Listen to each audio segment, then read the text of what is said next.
Morocco's Prime Minister-designate Aziz Akhannouch on Wednesday announced that his National Rally of Independence Party is forming a coalition government with two other outfits that came out on top in the legislative elections held in early September. A bank set ablaze in the city of Saleh, not far from the Moroccan capital. Scenes of destruction visible as anti-government demonstrations take hold for the fifth night in a row.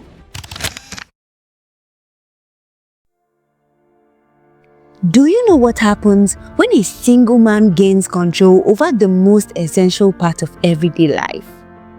Imagine waking up one morning and realizing that the person who sets the price at your local fuel station is the same person deciding national policies in parliament.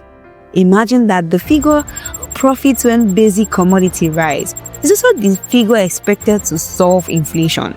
In Morocco, this is not just a hypothetical scenario. It's the reality under one of the country's most powerful men.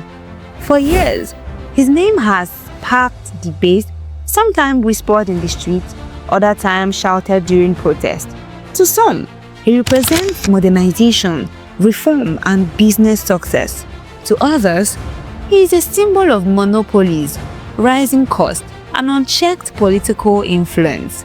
His journey is not typical of being born to a poor family but later becoming wealthy. No, it is a story of inherited wealth, empire building, and eventually a direct path into the highest corridors of power. But how exactly did he rise from the boardroom to the state house? How did control of a single industry evolve into national leadership? And what does it mean for the millions of ordinary people who depend on him, whether they like it or not? This is the story of Aziz Akhannouch, the Prime Minister of Morocco. For us to understand the man, Aziz Akhannouch, and his rise to power, we need to go back more than 60 years. The story doesn't start with him. It starts with his father, Ahmed Akhannouch. In 1959, Ahmed founded a small company called Afriquia. At the time, Morocco had just gained independence from France.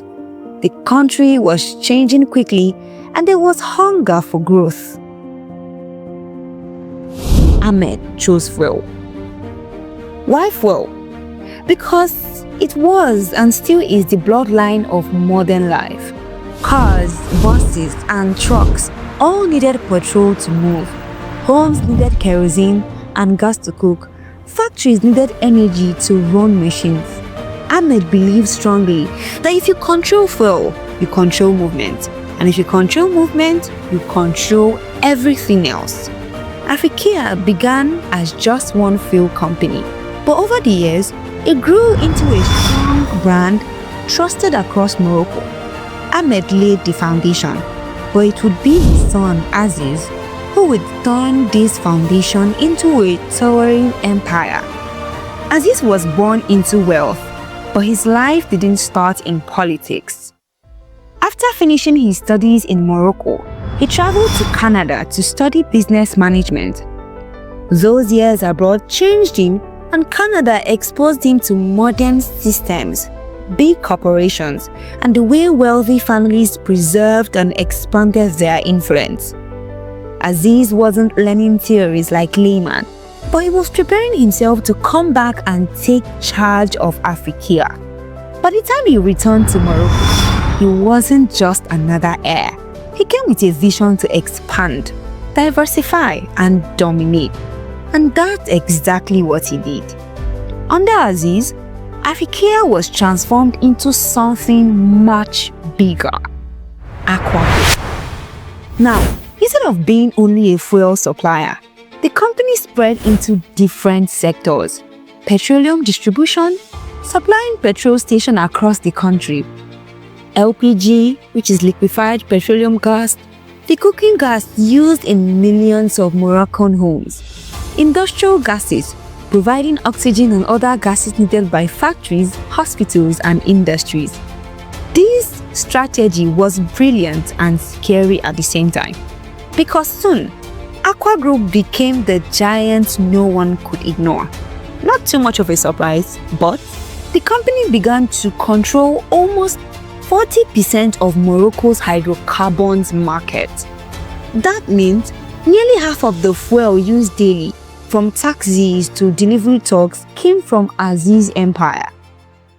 What was striking was that Akwa Group controlled 60% of the cooking gas market.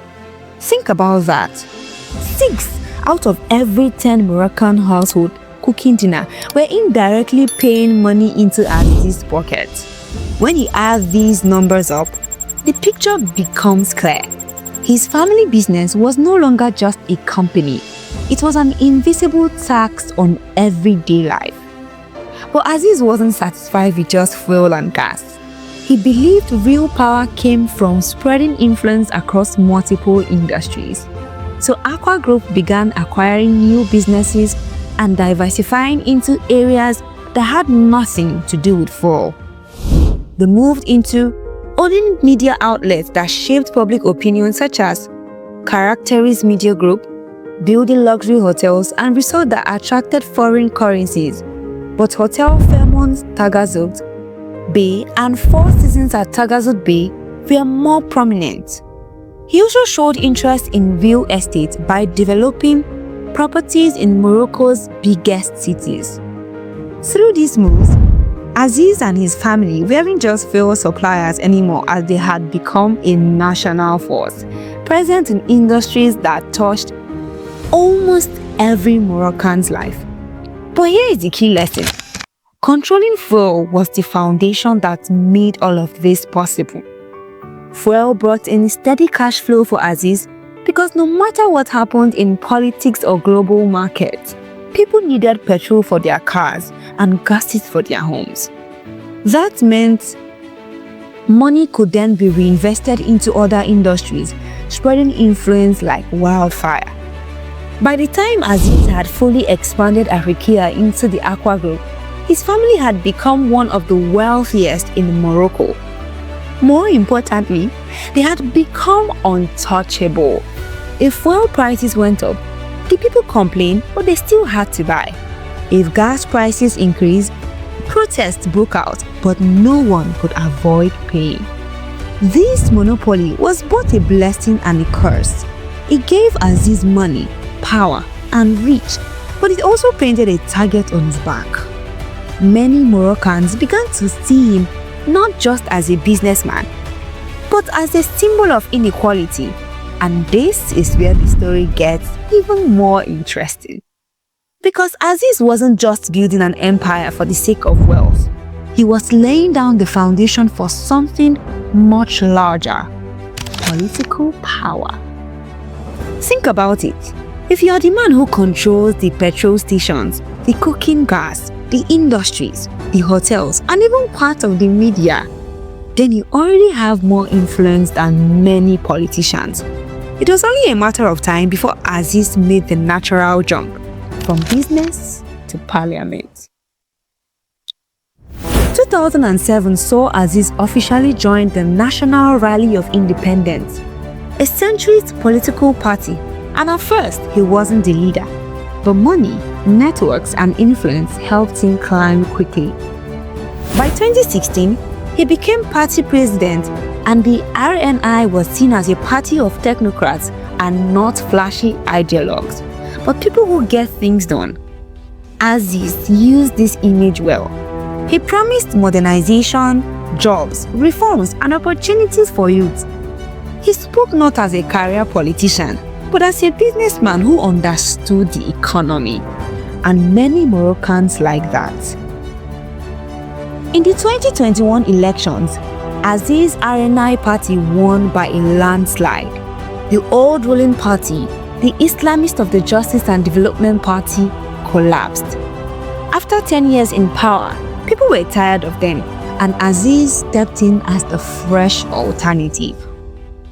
King Mohammed VI appointed him prime minister. For Aziz, this was the final piece of the puzzle that moved him. From controlling fuel to controlling the government, he had reached the peak. But with great power became great expectation. Ordinary Moroccans hoped that a wealthy businessman could fix employment issues, lower fuel prices, and make life easier. Instead, reality hit hard, because as soon as he took office, global fuel prices spiked and inflation rose. Everyday people struggled. Here's the problem. The same man expected to solve high fuel prices was also the man profiting from them. This contradiction became a national debate. Critics accused him of conflict of interest, and protest slogans spread online. #Aziz Akhannouch, demanding his resignation. Supporters, on the other hand, argue that Aziz is misunderstood, and they say Morocco needs someone like him, rich enough to resist corruption, smart enough to manage the economy, and connected enough to bring foreign investment. Critics see it differently, because to them, he is not a solution but part of a problem. A man too rich, too powerful, too disconnected from the struggles of ordinary Moroccans. This split defined his time as Prime Minister. But let's step back and look at things from the bigger picture. What does Aziz Akhannouch's rise really teach us? It shows how controlling basic resources like fuel can translate into political dominance. It shows how business empires can shape national destiny. And it raises tough questions. Can a businessman truly serve the people if his wealth depends on their struggles? Can democracies survive when economic power is so concentrated? And what happens when citizens feel their leader profits more from their pain than their progress? Aziz Akhannouch's story isn't over as he's still Prime Minister. His policies and his choices still continue to shape Morocco and will continue even for years to come. For some, he is a symbol of hope, the businessman who might modernize Morocco. For others, he is the embodiment of monopoly and the oil mogul who turned politicians who sit above criticism. Either way, his story reminds us that when money and politics mix, the line between serving the people and serving yourself becomes very thin. And that is why the name Aziz Akhannouch continues to spark debates. This is AfriWealthWise, where we tell real stories behind successful Africans, those who are building more than just wealth, and those rewriting the future of the continent. If you want to join the bandwagon of unfiltered stories of business, success, and failures, subscribe, like, and share.